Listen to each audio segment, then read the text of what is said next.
of you that don't know me, my name is Ramsey Whitworth. I have the honor of being the campaign chairman for the next 10 months of the future city councilman for the 1st District of Baltimore City, and I have the privilege tonight to introduce him to you in order to make that announcement. Now, if you're here tonight, it's probably because you're friends or family or care very much for Mark. But you're also here because you care a lot about Baltimore City. Like me, you love Baltimore. Either you grew up here, or you work here, or your friends and family live and work here, or maybe you just come to eat, drink, and enjoy the city, as we all do. And if you're like me, you not only care about the city, you're concerned about the city. And I think we can all admit that the city is at a crossroads right now. And this is probably one of the most important, if not historic, elections coming in April of 2016 that the city has seen in modern history. And we're here because we want to be a part of that history, and we want to help to shape the future of this city. And we got a young man here today who has a vision for what that future should look like. And I was asked to help him, and in an instant, I said yes once I heard his vision. You know, we need some strong leadership. We need some initiative and creative ideas. We need leaders like Nick Mosby who will stand up when the city is going down and not be afraid to put himself out there and truly lead the city. We need leaders like Bill Ferguson who will come up with creative initiatives in connection with employment and economic development. And we need leaders like Mark who are going to be able to guide us with those leaders with the vision that he has. You know, when we look at the people that we're proud of, that this city has helped to grow, and the people that have helped to guide the city, they all have a vision. And Mark's is a unique one, with a unique upbringing. Raised in South Africa in the last days of apartheid, truly directly impacted, and I don't say this with any hyperbole, truly directly impacted and inspired by one of the greatest leaders that the world has ever known. And he came to the United States, and he got an education here, and he got an education here in Baltimore. And he chose to stay in Baltimore. He chose to dedicate his life to Baltimore. And now, today, with this announcement, he's going to begin a dedication of helping to shape that vision for this city. A vision that involves helping to bring safety back to the city, helping with economic development and community-based initiatives, helping with public transportation, and if you live in the 1st District, helping with parking. I'll clap to that too. So please join me in a rousing introduction and welcome to our next 1st District City Councilman, Mr. Mark Edelson.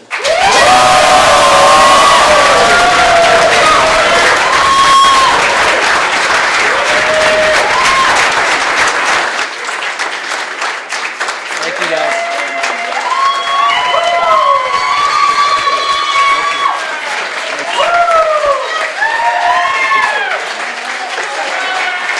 You're going to make me blush. Come on.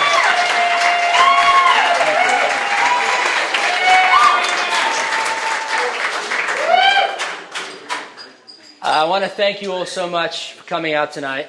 I hope that you have enjoyed the refreshments and the food that we have. You know, it's amazing. You want to throw a party and you have to rent a space, you have to buy food, you have to buy alcohol. You tell people that you're throwing a political launch event and every company's throwing food at you for free, alcohol, whatever you need. So my thought is, next Saturday night, same time, same place, launch event night 2, be fantastic. Before I get started, I want to take a quick second to thank my sister and her husband, Tony and Elaine Michelle, for coming up from Atlanta to be with us tonight. I want to thank my aunt and uncle, Jeff and Lulu Rosen, for coming in from Toronto to be with us tonight. And above all, I want to thank my parents, Trevor and Glenda Edelson, who, if any of you know me, you know that without your intense sacrifice, absolutely none of this would be possible. Thank you guys so much.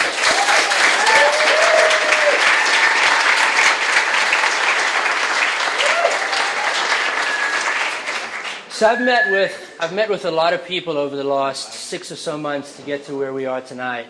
And it's funny, everybody that I meet with asks me the exact same question when we sit down. Everybody says, why on earth are you doing this? Followed quickly by, are you crazy? The answer is no. Here's why. Growing up in South Africa, I lived in a country in which opportunity was not equal for everyone. And from a very young age, I grew to deeply respect the men and women who dedicated their lives to public service, to making the community better, to making tomorrow better than today. And from a young age, I knew that I wanted to dedicate myself to public service. But I didn't know where, and I didn't know when. 8 years ago, I moved to Baltimore to attend the University of Maryland School of Law, and my questions were answered. Since moving here, I have had the most amazing opportunities to get a great education, to have an incredibly fulfilling job, to own a home, to be a part of the community, to be a part of the future. I am living my own American dream. And what I have realized is that it is all about opportunity. I'm running for Baltimore City Council to ensure that every member of our community has the same opportunities that I have had. To bring together all of our unique neighborhoods into one large, cohesive community and fully untap the potential that we have in the First District. So that we can have safe streets to walk in, exciting educational opportunities for our kids, and a public transportation system that truly serves each and every one of us. I like to think of this as community-conscious development. Right? Growth that benefits and provides opportunities for all members of the community. So let's take a step back for a second. We have the potential, right here in Baltimore City, to be on the forefront of an American entrepreneurial renaissance. Because of the amazing institutions all around us and the quality of our universities, we bring the best and the brightest to our city every year. And with them, they bring their ideas and their innovations. From ordering food online, to sporting apparel, to cybersecurity protection, to mobile medical devices that can quite literally save our lives. So many of these great companies start here. Not enough of them stay here. We have to create an environment for them to succeed, because when they succeed, we all succeed. Right? The city's tax revenue increases, our local economy grows, jobs are created, and most importantly, the value of our houses goes way up. So how do we do this? How do we create an environment for our local companies to succeed? Well, we've already seen it along the waterfront. We've already seen the amazing opportunities from the Vacants to Values program around Patterson Park. We need to take this success to the entire district. We need to streamline and create fast tracks in our permitting process. We need to update our antiquated zoning code. We need to make it easy for business to thrive, and we need to take our old, dilapidated, rundown buildings and revitalize and rehabilitate them to create exciting, Baltimore-style, community-conscious spaces, so that when our young entrepreneurs and restaurant owners are ready to move out into a bigger space and expand, we make it easier for them to do so, not harder. We need to show them that Baltimore City, and in particular the First District, is the best place for them to succeed and become a part of our long-term community for the future, and become the future Fortune 500 companies that our city so desperately needs. And not only will they help our local community and our local economy, but they will also help our students. And I think everybody in this room knows our students desperately need our help. Because when these companies establish themselves and become a part of the long-term future of Baltimore, they will have the ability to train and educate the next generation of skilled employees and industry leaders right here in our community. And I know that I'm not alone in feeling this way. I know that you all feel this way as well, and I am the leader with the vision to take us there.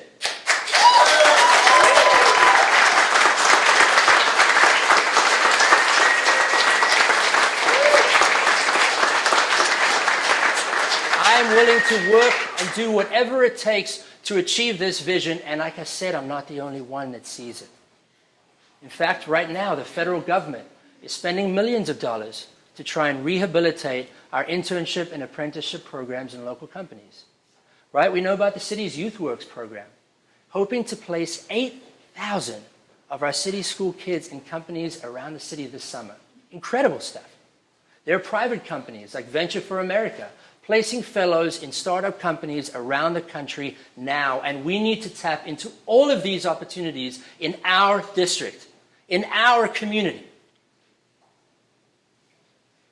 But if we do, and we want this to be a source of excitement and enjoyment and positive growth and not an area of frustration for our community, we have to improve our public transportation system, and we have to improve our parking system.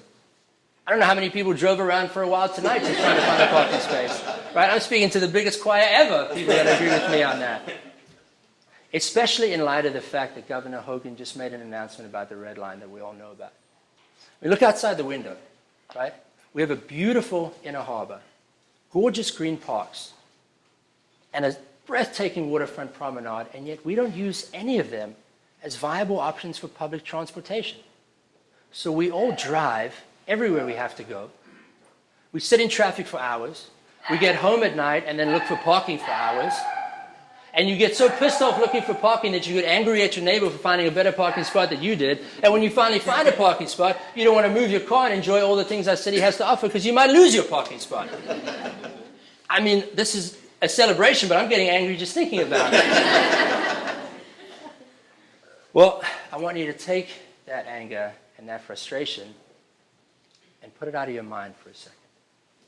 Take a deep breath and picture this.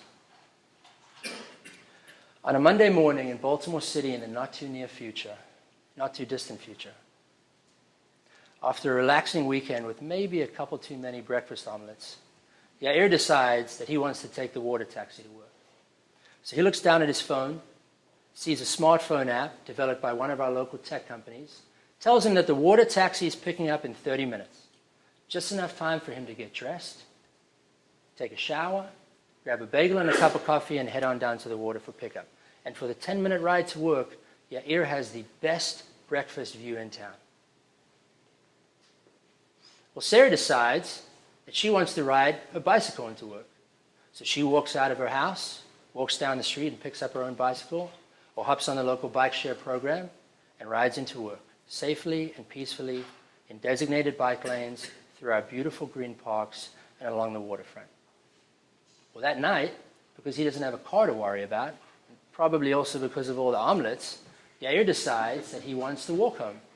And he can, safely and peacefully along the water all the way home. Probably stopping to take one or two pictures and post them on social media as he does. Well, Sarah decides that she wants to take a different way home. And she hops on the lively, packed, rush hour, rapid transit circulator that now goes from downtown all the way to the east side, with a quick stop in Little Italy and Fells Point along the way. Sarah's drive home is a breeze. Well, Steve decides that he's had too much of people for this week. He wants to take his car into work alone. So he hops in his car and drives in. But because so many other people are now taking alternative forms of transportation, there's no traffic. And Steve's drive-in is stress-free. And when he gets home at night, because we have been working with local urban planners and architects, and I see you guys there, to create interesting, creative solutions for parking using the unutilized spaces that we already have in the district, Steve has no trouble finding a parking at night. And his commute is stress-free. This is my vision of the first district, and we can achieve it together. We absolutely can, and I see it in your eyes. You have the same vision that I do. And I want to be the leader that brings this vision into reality for our district and our community every day.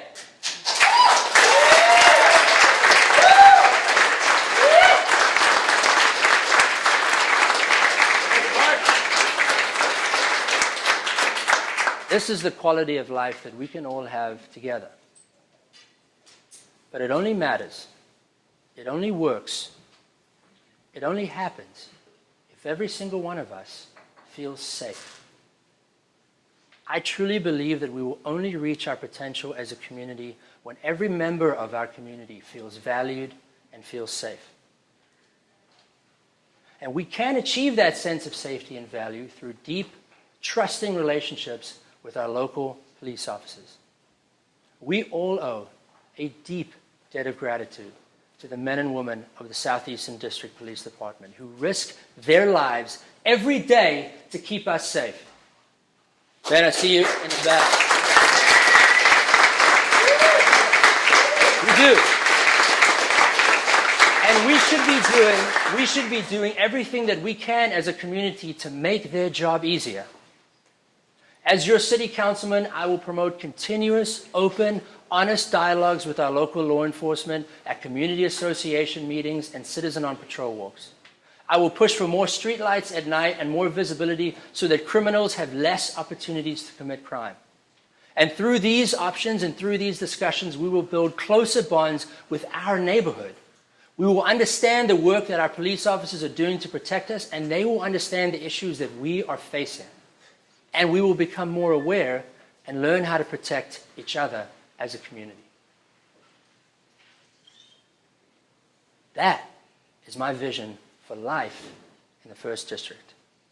And I like to think that he liked me already, but when I told that vision to Ramsey, he was all on board. And that is a vision that we can have. It is an achievable goal if we work together.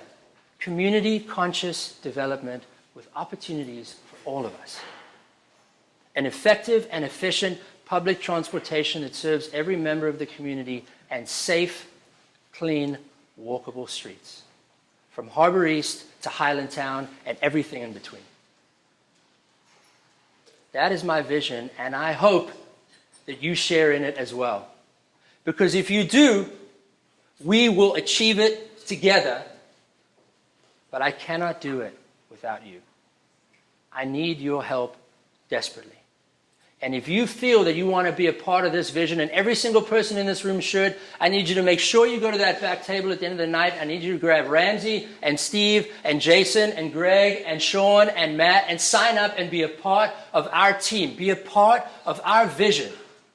I need you to knock on doors with me and hold up signs with me and wave flags with me and take our vision to each and every member of our community, your neighbors, your colleagues, your friends, every one of them.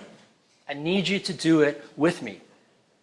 And I need your financial support, desperately as well, so that I can take our message to each and every member of our community. And most of all, next April, I need you out at the voting booth, voting for me to be your next city councilman so that I can take these ideas to this community, so that I can make sure that every member of our community has the same opportunities that I have had, so that we can finally unlock the potential and put Baltimore back to where it should be, the greatest city in America.